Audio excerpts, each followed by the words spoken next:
Cream थोडीशी ना melt होण्याची शक्यता असते. थोडंसं घट्ट गणेश घेतलं ना अशी छान ड्रिपिंग येते. जर क्रम कोटिंग करून सेट जर नाही केला ना तर मग काय होते, सगळे हे केकचे क्रम्स आहेत ना हे बाजू काढून घ्यायची. वरतून केलं तर केक डॅमेज.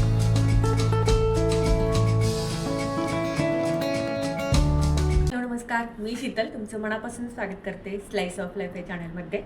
आज आपण ब्लॅक फॉरेस्ट केक बघत आहोत आणि मी आता याला क्रम कोटिंग करून घेतलेला आहे आणि म्हणलं डिझाईन तुमच्यासोबत शेअर करावी. साधी सोपी आणि झटपट होणारी डिझाईन आहे.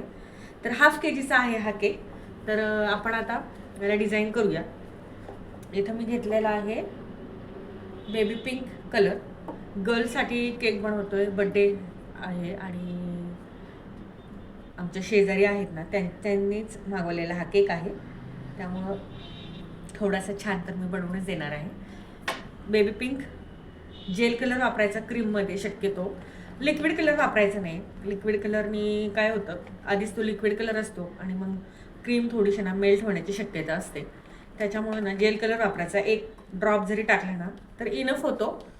जास्तही डार्क कलर केकवरती वापरू नका. शक्यतो हलकासा फेंट कलर किंवा मग जास्तीत जास्त व्हाईट क्रीमनेच तुम्ही ना डिझाईन बनवा.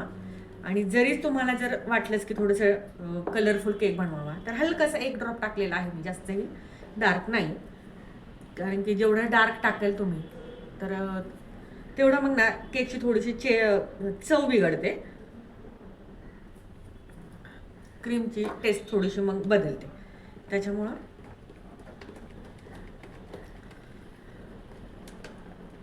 आता मी इथं बेबी पिंक कलर करून घेतलाय. आता गर्लसाठी केक होता म्हणून बेबी पिंक मी इथं कलर वापरलेला आहे. तर ब्लॅक फॉरेस्टची कॉमन अशी डिझाईन होती, पण म्हटलं चला थोडीशी वेगळी करूया आणि तुमच्यासोबत ती शेअर करूया.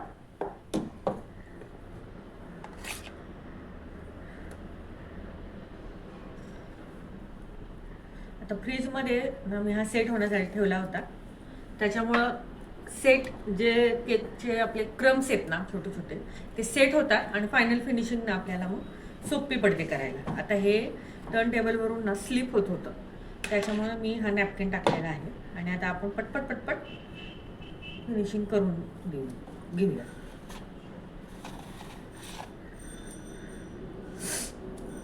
आता हाफ केजीसाठी किती प्रीमिक्स वापरलं, काय वापरलं ते तुम्हाला मी सांगतेच.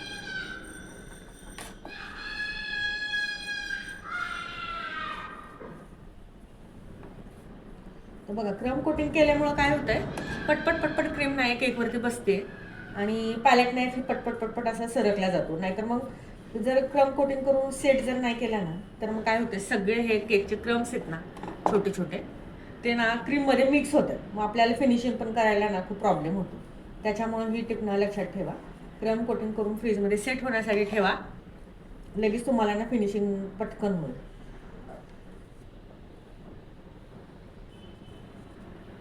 माझी सुद्धा बघा पटकन फिनिशिंग मी कळली ना. आता तुम्हाला जर असं जमत नसेल पॅलेट नाईफनी, पायपिंग बॅगमध्ये क्रीम घ्यायची आणि सरळ क्रीम लावायची. एवढेच की थोडीशी क्रीम त्याला जास्त लागते. आता हळूहळू जेवढी तुम्ही प्रॅक्टिस कराल केकला तेवढं तुम्हाला फिनिशिंग ही चांगली होईल. 1, 2, 3 केकमध्ये कुणालाही केक फिनिशिंग जमत नाही. त्यामुळं तुम्हाला ना प्रॅक्टिसच करायची आहे याची.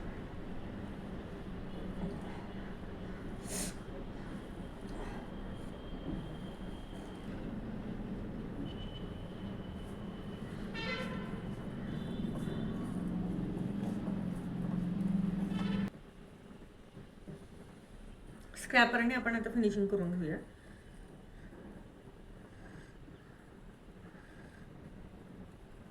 आता केक सेट झाल्यामुळे बघा फिनिशिंग ही आपली पटकन झालेली आहे.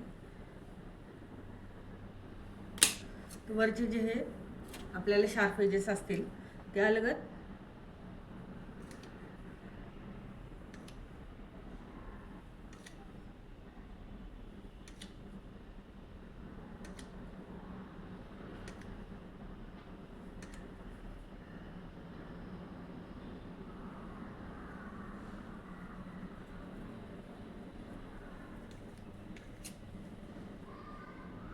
हे 5 मिनिटासाठी आपण फ्रीजमध्ये ठेवू आणि गणाश आहे ना थोडंसं मेल्ट करू.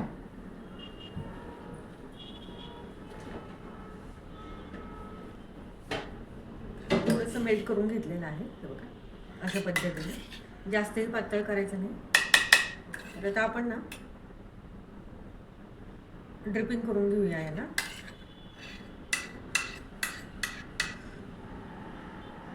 तुम्ही पायपिंग बॅगने सुद्धा करू शकता बरं का, पण मी स्पूननी करते.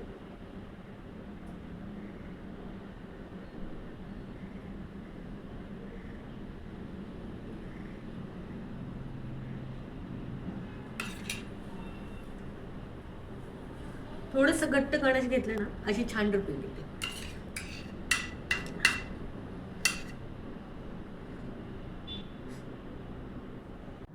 ड्रिपिंग करून झाली की जे राहिलेलं जे गणाश आहे ना ते थोडंसं घट्ट होतं. त्याच्यामध्ये मी ना आणखीन अर्धा चमचा दूध वगैरे घातलं. थोडंसं जे गणाश आहे थोडंसं आणखीन पातळ केलं, कारण की आपल्याला केकवरती ना हे अप्लाय करायचं होतं म्हणून. तर ड्रिपिंग आपली हे करून झालेली आहे. आता वरचा जो केकचा पोर्शन आहे जो, तिथं ना आता मी हे सगळं गणाश ना घालून घेणार आहे. थोडंसं मी पातळ केलेलं आहे जेणेकरून आपल्याला स्प्रेड ना ते इझिली चमच्यानी होईल. तर अशा पद्धतीने मी बघा ते गणाश घालून चमच्यानी फक्त वरचाच भाग आहे ना तो फक्त कवर करायचा आहे. एवढं पातळ, जास्त पातळ करायचं नाही जेणेकरून त्या केकच्या सगळं खाली येईल म्हणून येईल असं.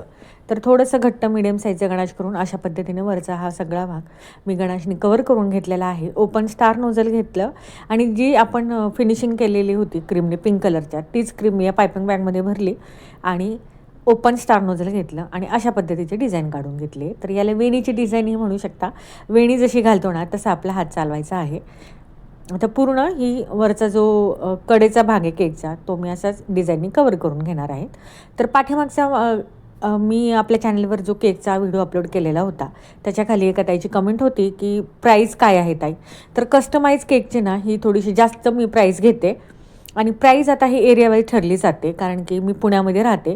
तर पुण्यामधले हे रेट वेगळे असतात आणि गावाकडचा जर एरिया असेल तर गावाकडे ना केकचा रेट थोडासा हा कमी आहे. तर इथं मी 350 रुपये हाफ के जी मी घेते, पुण्यामध्ये आहे. आणि कस्टमाइज केक असतील तर मग 150-200 रुपये मी केकचे एक्स्ट्रा घेते. तर तुम्ही समजून जा की किती केकची प्राईस ठरेल असेल.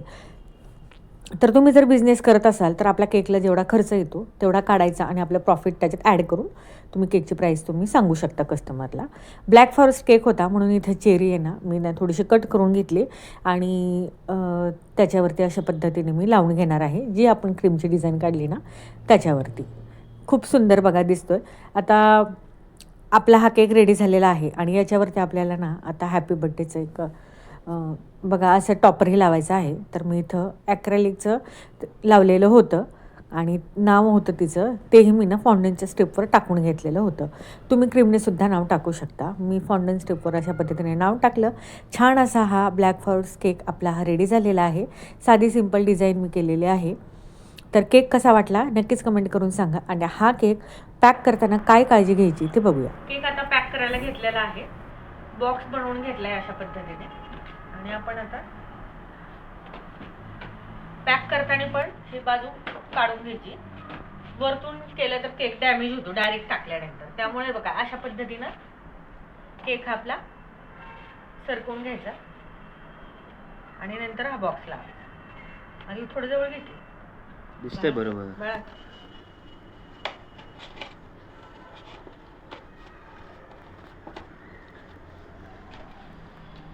केक दिसला पाहिजे. हा आणि हा असा पॅक करून चाकू पण लावलेला आहे.